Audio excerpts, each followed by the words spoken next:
In today's video, I'm going to teach you how to go incognito on Google Chrome. If you ever need to browse privately, switch accounts without mixing cookies, or see your website exactly like a first-time visitor would, this quick walkthrough has you covered. First, look to the top right corner of Chrome for the three vertical dots, sometimes called the More menu. Click it to open the menu, then choose New Incognito window. Chrome will immediately open a new, dark-themed window with a confirmation message that you're browsing privately, along with an incognito icon near the top. That visual change is your cue that you're in a separate session that won't mingle with your normal history or cookies. If you prefer speed, use the keyboard shortcut.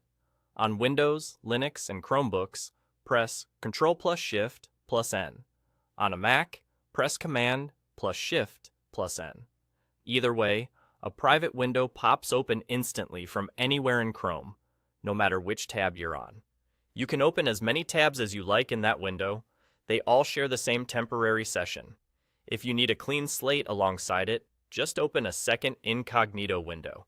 While you're in incognito, Chrome will not save your browsing history, cookies, site data, or information you type into forms. That makes it a great way to sign into a second account side by side, or to preview an online store or landing page the way a new customer sees it, without any of your past logins or cache influencing the experience. A few quick notes to set expectations.